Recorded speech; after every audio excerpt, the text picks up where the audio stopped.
Avez-vous déjà imaginé manger des insectes?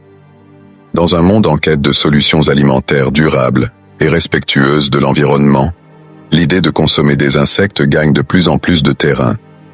Riches en protéines, en vitamines et minéraux, ils sont présentés comme une alternative prometteuse à la viande traditionnelle.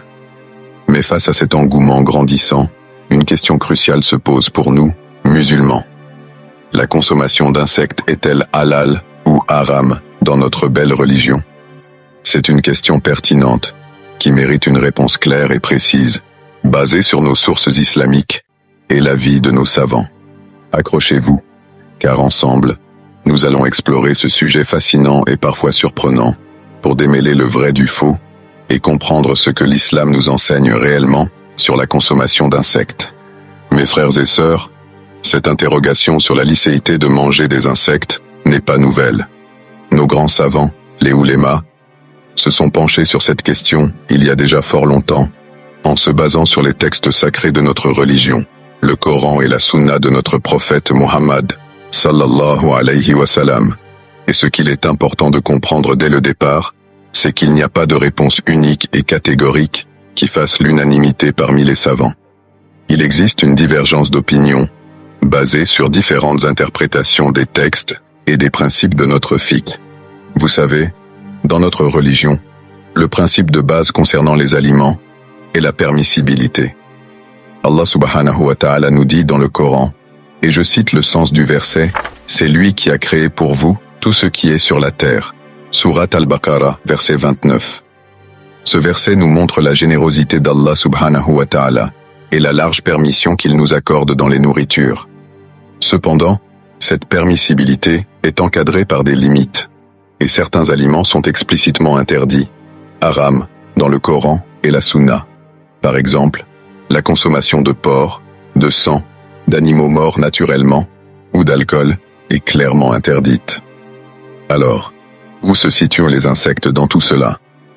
Le Coran ne mentionne pas explicitement l'interdiction de consommer des insectes, et c'est là que la divergence entre les savants commence. Certains savants, majoritaires, s'appuient sur des principes généraux et des analogies pour interdire la consommation de la plupart des insectes.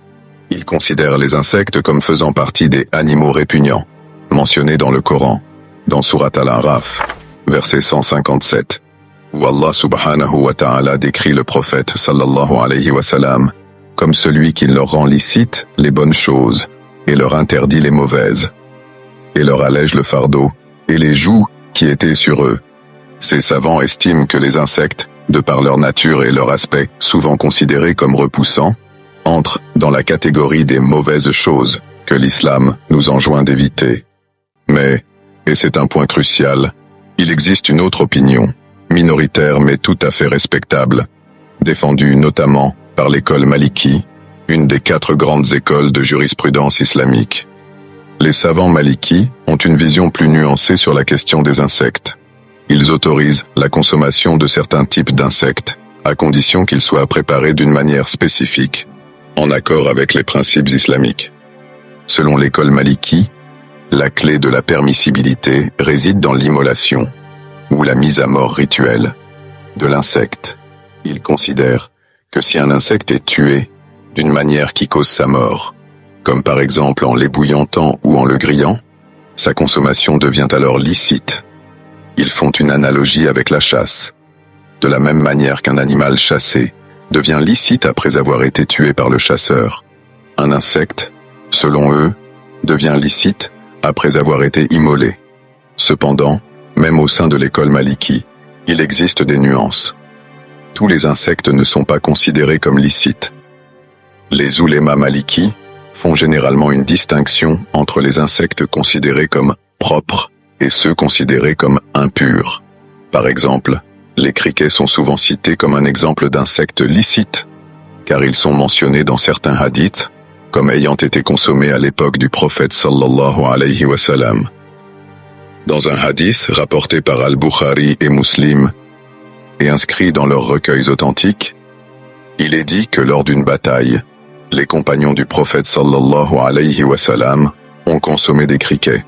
Par exemple, dans Sahih Bukhari, il est rapporté que Ibn Abbas a dit Nous avons combattu avec le prophète, et nous avons mangé des criquets. Ce hadith est souvent utilisé comme argument par ceux qui autorisent la consommation de certains insectes. Mes chers frères et sœurs, nous avons vu qu'il existe une divergence d'opinion sur la consommation directe d'insectes. Mais qu'en est-il des produits dérivés d'insectes, comme les colorants alimentaires? C'est une question importante, car de plus en plus de produits industriels utilisent des colorants à base d'insectes, notamment le colorant rouge carmin, souvent utilisé dans les yaourts, les bonbons ou les boissons. Ici, les oulémas ont tendance à être plus permissifs. Ils s'appuient sur un principe important de notre fiqh, qui est la purification par transformation. Ce principe stipule qu'une substance impure peut devenir pure si elle subit une transformation chimique ou physique profonde, qui change complètement sa nature et ses propriétés. Par exemple, le vin, qui est impur, peut devenir pur s'il est transformé en vinaigre, car il perd alors ses propriétés alcooliques. De la même manière, certains oulémas estiment que les colorants produits à partir d'insectes, après avoir subi des réactions chimiques ou physiques importantes pour être extraits et transformés, ne sont plus considérés comme impurs. Ils se basent sur le fait que la substance d'origine a été complètement métamorphosée et qu'il ne reste plus rien de la nature répugnante de l'insecte initial. Dar al-Ifta en Égypte, une institution islamique de référence pour les fatwas, a émis une fatwa autorisant la consommation de certains colorants alimentaires à base d'insectes, en se basant sur ce principe de transformation, et en tenant compte de l'avis de l'école Maliki sur la permissibilité de certains insectes. Mes frères et sœurs, la réponse est nuancée. Il n'y a pas de consensus total parmi les savants. Ce sujet complexe nous rappelle l'importance de la science islamique et de la diversité des opinions au sein de notre religion. Il est essentiel de se renseigner, d'étudier les différents avis, et de suivre l'opinion que l'on juge la plus juste et la plus argumentée. Dans les questions de fiqh, il n'y a pas toujours de réponse unique et absolue. L'important est de chercher la vérité avec sincérité, de respecter les divergences d'opinion et de craindre Allah subhanahu wa ta'ala dans tout ce que nous faisons. Qu'Allah subhanahu wa ta'ala nous guide vers le droit chemin et nous accorde la compréhension de sa religion. Tapez Amin en commentaire.